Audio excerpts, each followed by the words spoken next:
Assalamualaikum warahmatullahi wabarakatuh. Perkenalkan, nama saya Agnes Purba dengan nomor 3.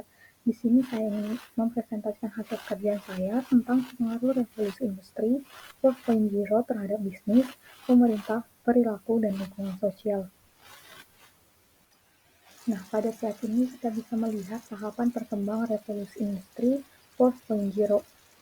Yang pertama yaitu pada tahun 1784 ditemukannya mesin uap dan digunakan dalam bidang industri.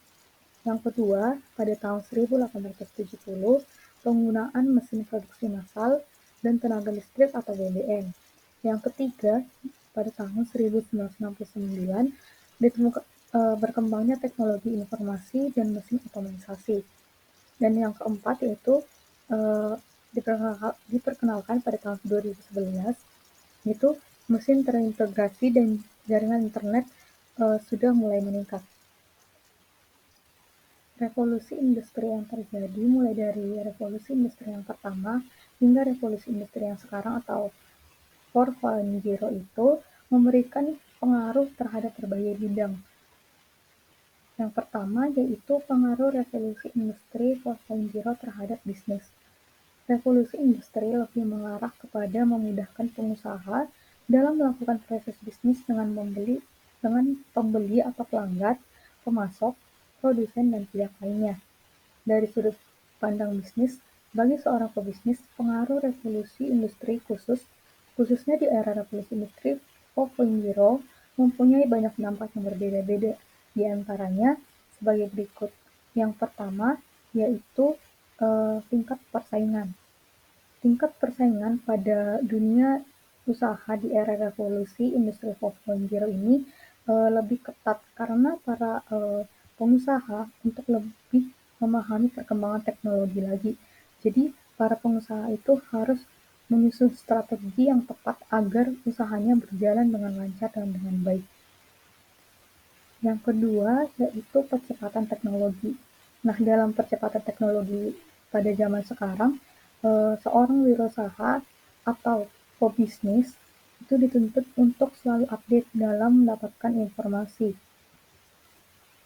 Adanya keringanan masyarakat dalam kemudahan akses terhadap informasi dikarenakan oleh perubahan teknologi yang terjadi pada zaman sekarang ini. Yang ketiga yaitu adanya peningkatan kualitas produksi.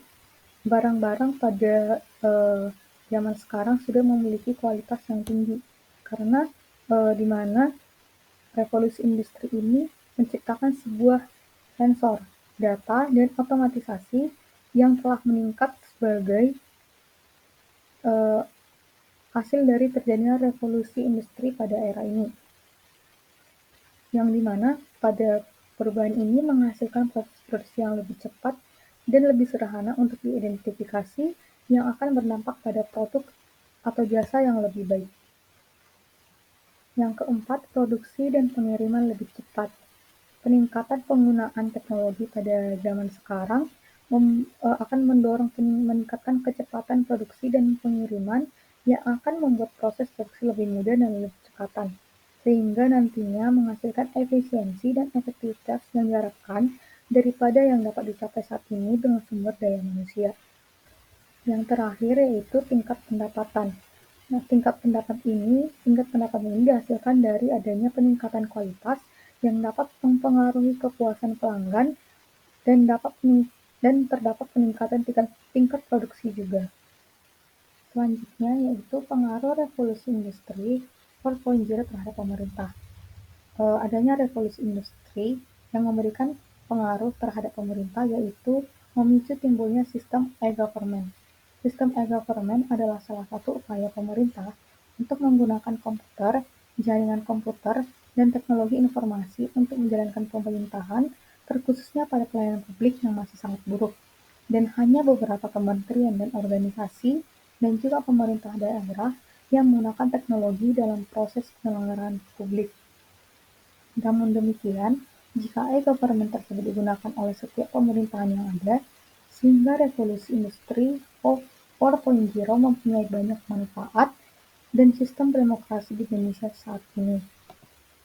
Pemerintah terus meningkatkan pendidikan yang berkelanjutan di bidang teknologi informasi untuk membangun sumber daya manusia yang berkualitas. Di antaranya, yang pertama, ketersediaan akses dan juga infrastruktur yang memadai. Yang kedua, pembentukan sifat dan standar kerja yang memadai dan dalam lingkungan pemerintahan. Ketiga, mengubah cara pemerintah Indonesia menjadi cara yang positif. Keempat, mengembangkan kepemimpinan kewirausahaan yang dapat diandalkan. Dan yang kelima, meningkatkan pengajaran agama. Yang ketiga yaitu pengaruh revolusi industri 4.0 terhadap perilaku. Proses transisi kehidupan manusia yang dipengaruhi oleh perubahan global disebabkan oleh adanya dari revolusi industri. Untuk bertemu dengan orang lain, kita sekarang dapat menggunakan smartphone daripada melakukan kontak langsung atau bertatap muka dengan mereka. Smartphone membantu berbagai aktivitas manusia. Smartphone juga dapat menjadi alat komunikasi, tetapi ada beberapa orang yang menyalahgunakan teknologi tersebut. Seorang individu yang menggunakan smartphone tanpa izin melakukan hal-hal yang menghina, mengancam, dan mengintimidasi seseorang adalah sebuah tindakan yang tidak baik dan bahkan bisa mempengaruhi banyak orang. Bahkan ada tindakan melakukan pelecehan sampai pelecehan di media sosial. Tindakan tersebut bisa mempengaruhi diri korban dan dapat mengalami depresi, merasa tidak layak, dan mengurung diri di kamar, yang pada akhirnya berdampak pada kesehatan mental korban. Perkembangan teknologi tersebut dapat merubah perilaku dan watak manusia. Watak adalah sikap yang dimiliki oleh setiap manusia. Watak manusia yang terlihat dalam kehidupan sehari-hari tidak lepas dari latar belakang budaya yang dimiliki seseorang. Media sosial mengubah perilaku seseorang, terutama di zaman sekarang, karena diri mereka menjadi pusat dari semua kegiatan sosial media.